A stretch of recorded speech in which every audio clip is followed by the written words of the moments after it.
Hi everyone, here's another mirrorless review. This time I have Samsung NX3000. This is an entry-level camera combining big APS-C sensor with 20 megapixels for high image quality, with other specifications being somewhat lower. So let's start the tour. First of all, let's talk about the lens. It is removable, although typical buyers will never change it, what is a shame. There is now a nice range of other lenses for this camera, especially primes like 30mm f2 or 85mm f4, which can render shallow depth of field and better image quality than the kit lens. Speaking of the kit lens, you get a collapsible 16 to 50mm f3.5 to 5.6 with optical stabilization.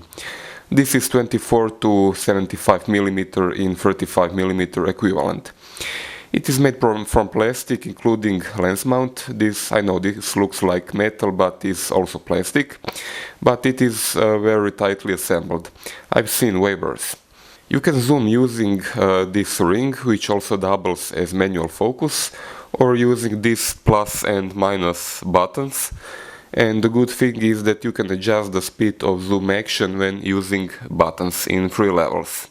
Image quality delivered from 20 megapixel sensor is on a high level. Fine details in images are superb and high ISO is usable up to ISO 3200.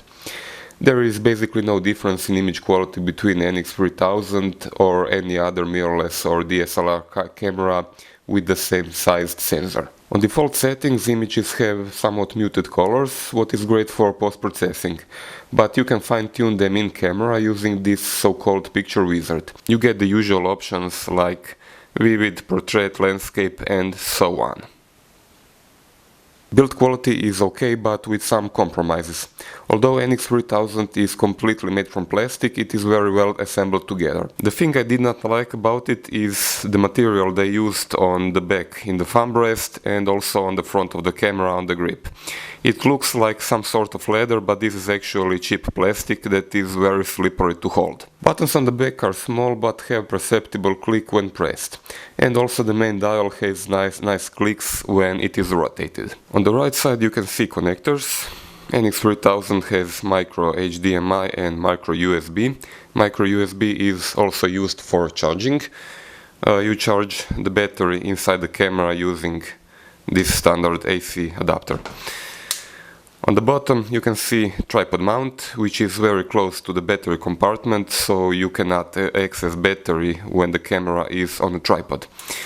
The battery is lithium unit, it is strong enough for around 300 shots on a single charge, and also here you can see memory card. Sadly, NX3000 uses these small micro SD memory cards.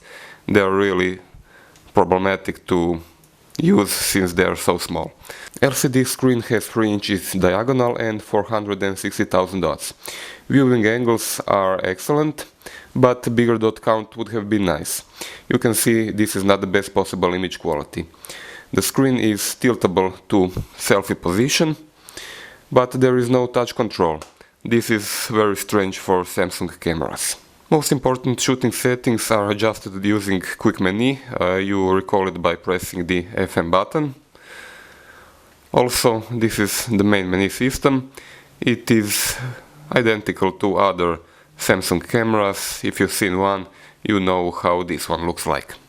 Also, you get one button, this one over here with custom marking. You can customize the setting you want, but you get only several options like exposure lock or depth of field preview. Also, on the front of the camera, on the lens, you see this IFM button. When you press it, you get some sort also of quick menu, but you can select only white balance, ISO and exposure compensation, so there is no much use of it. Playback on this camera is weird. It has the same bug, or should I call it feature, like NX Mini. When you push the right button on multi-controller, you get to see older images, and left button shows you newer images. This is the exact opposite of any other camera ever produced, and it is very confusing. What's that about, Samsung? Autofocus is not bad, but Olympus and Panasonic and also Sony have faster ones. It takes around a second to focus, but low light might be a problem since it has a tendency to miss focus. The good thing is that you can adjust autofocus size in 4 levels. You also get to shoot video on this camera. Maximum resolution is Full HD at 25p. There is no stop motion or time-lapse animation like Panasonic or slow motion like Nikon. Videos have generally good quality, detail reproduction is excellent, but NX3000 struggles with moire effect and image stabilization with 16 to 50mm lens is not that great. I never was able to get really steady videos when handheld. Okay, this is more or less everything I wanted to show you about NX3000. Subscribe to my channel and thanks for watching.